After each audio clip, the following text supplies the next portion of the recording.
Ladies and gentlemen, introducing our 2011 California Wrestling Hall of Fame inductee, Mr. Joe Gomes.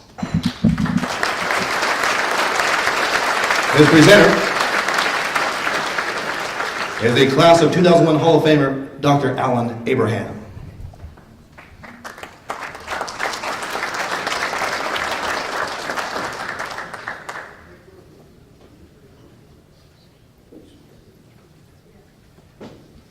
Joe Gomes attended Fremont High School, where he was a student body president as well as an undefeated wrestler from 1949 through 1952. Joe won the Northern California Invitational Championships in 1950 and 1952 and was selected as the outstanding athlete in the Oakland Athletic League in 1952. In addition, Joe attended San Francisco State University, where he was undefeated as well as the Far Western Conference champion all 4 years. Joe was inducted into the San Francisco Athletic Hall of Fame in 1977. While wrestling for the San Francisco Olympic Club, he was a two-time National Open Freestyle champion, moreover placing second and third in the AAU Nationals twice.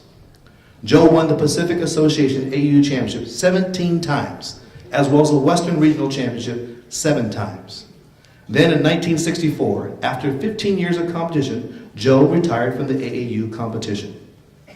Please keep in mind, Joe not only competed, he also officiated high school wrestling matches and tournaments in the Peninsula West Bay from 1960 through 1965. In a completely different sport, Joe was an outstanding track athlete competing for the 7th U.S. Army track team and was a member of the All-Army Championship track team. Joe also sang in the annual Bank of America Christmas radio show. Ladies and gentlemen, inducted into the 2011 California Wrestling Hall of Fame, Mr. Joe Gomes.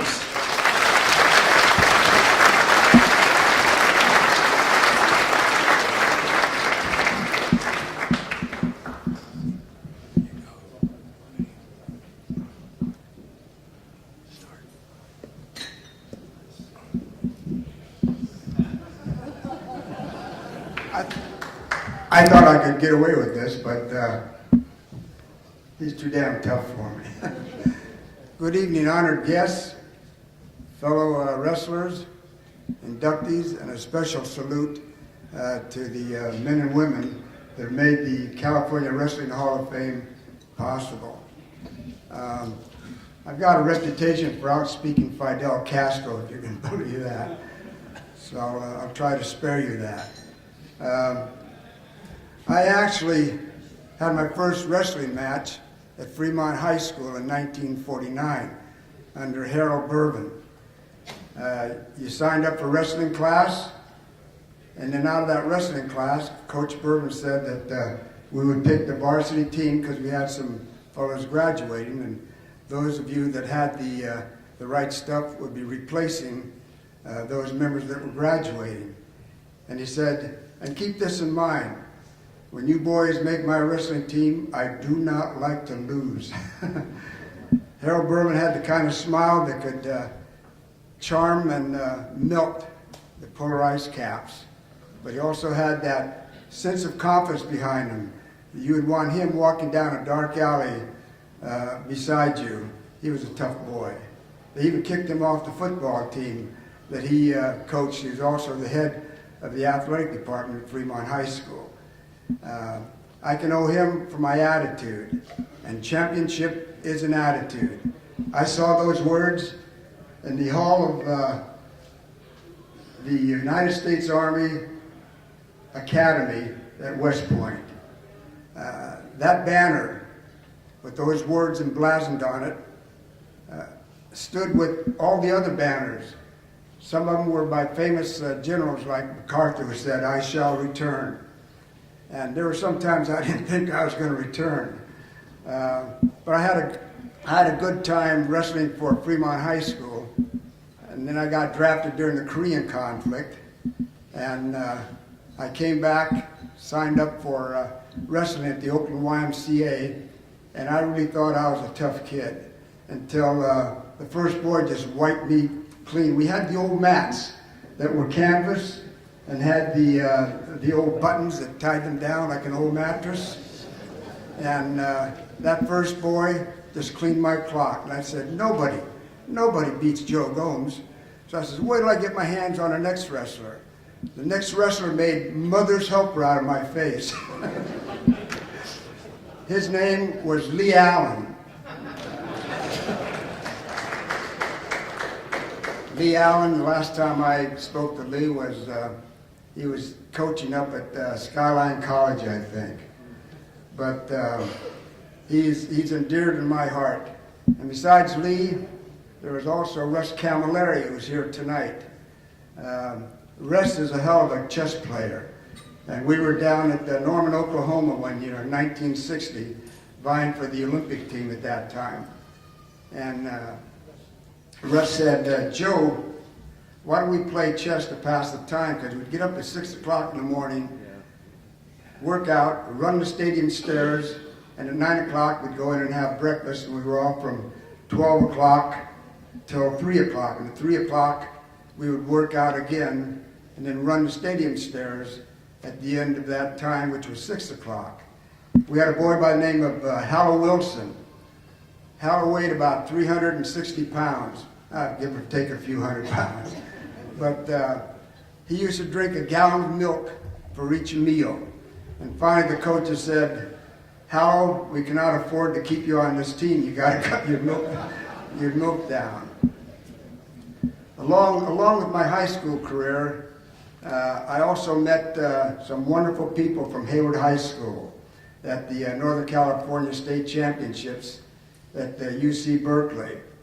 And the boy that I had to wrestle in the finals was a boy that everybody warned me about. He says, this man has never been beaten before. I went out there, the whistle blew, we shook hands, and 30 seconds later, that boy was flat on his back, pinned. I went down to the showers because I wanted to see the rest of our boys wrestling. And this young man, fine young man, well-built, was sitting in the showers, bare butt. And I respected that man because the reason I'm standing here today is that I was a product of the schoolyard bully, as I call him. And because of that wonderful bully, there was two of them actually, one in junior high school, I said, Joe, you can lay down and they can use you for a wiping mat, or you can go back out there and try your best. And that was the message that I gave to young boys, because I was also in the Boy Scout program. I was asked to be a Boy Scout leader, but time ran out when I got drafted. And when I came back, I was also a sponsor for the High Street Hoppers. They were a YMCA program for 4th to 6th graders. These were tough little boys. Somebody told them about me. Wayne Cockrell was a YMCA director at the East Oakland Y, and apparently he put a little note in there saying, don't mess with Joe. He'll make hamburger out of you. But I love those little kids, and all they really needed was a guidance, because I could not even get one parent to help me take my boys to a football, basketball, or baseball game. I had a big 37 Oldsmobile, and I could pack 20 kids in it. We didn't have seat belts in those days, thank God. There was one young man there that had a couple of boys. One of his boys was in our club, and I said, "Would you mind helping me take your son?" And maybe a couple of the other boys says, "No, man, so I'm too busy. Can't you see I'm cleaning my car?" He had a real nice Ford Mustang. The following week, that man, his wife, the police, and his oldest son, who was handcuffed, were being hauled off, and the mother kept crying, "What went wrong? My baby never did anything wrong." Well, I do have an attitude. And I said, "Joe, this is not the time to be showing your attitude to these people." They were wonderful kids. All they really needed was guidance. And that's what I'm about. And I was pleased to be telling these kids that don't have any heroes. The only hero I had was Superman, until I found out that kryptonite made him drunk. So I said, if you have a dream, I said, you know, whoever told you anything about me, understand one thing. I was a product of child abuse on the playground. I went to bed, I stuttered like hell, and I had migraine headaches. And I said, I made that my quest, because after Lee Allen cleaned my clock, I realized that we're out here to do the best that we can with what we've got. And that's the difference between being made out of the right stuff and being flushed down the garbage chute. And those boys, I mean, they were tough. I said, you will elect your officers this semester, except I will pick your sergeant of arms. I picked the toughest, meanest little kid. Now these are 9, 10, 11-year-old boys in grammar school. And I said, I'm going to pick your sergeant of arms because he will keep your little butts in control. And frankly, they were terrible in football. They're worse in basketball. I mean, they were worse in baseball. But when it came to basketball, they were city champions. Because what else you do? You shoot hoops. At least according to the president of our country, he apparently did a lot of hoop shooting. Anyway, I got drafted, came back from the Korean War, and met a fellow wrestler by the name of Don Foley, who was going to San Francisco State University. And that changed my course. Matter of fact, Hugh Mumby had offered me, not a free ride, but he said, Joe, you come down here to San Jose State, and we have some extra work that you can do. I think I made $1.75 as a book checker. I didn't take up Hugh Mumby's offer because Don Foley said, Joe, come to San Francisco State. We have a great coach there by the name of Joe Verducci. And Joe Verducci was about my size, but to me he looked like he was 10 feet tall.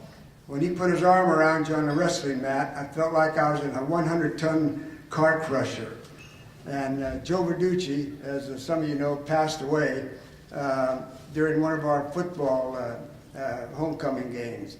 But he was the kind of man, along with some of these other fellows, that actually inspired and gave you the kind of courage to, even though you got your butt beat, like I did with Lee Allen, and he wasn't the only one. I would look at these boys. At the Olympic Club, we had another national tournament, and a boy by the name of, not Lee Allen, but Terry McCann, shook hands like a wet fish. I said, I'm going to clean this boy's clock and go out and have something to eat. Terry McCann not only wiped my face up on the mat, but I had to crawl off that damn mat. So what I learned from these two boys and some of the other individuals, and I give a lot of credit to the schoolyard bully too, and you parents that have children know that this year the schoolyard bully is on the increase, so watch your kids. But because of the schoolyard bully, I actually got my first battle and encouragement in carrying things out. I wish I had a bigger club. Ladies and gentlemen, the only reason I'm here tonight is because men like my coaches were the ones that inspired me to say, no matter how many times you get knocked down, get back up again, because eventually, with your attitude, you will become a champion. God bless.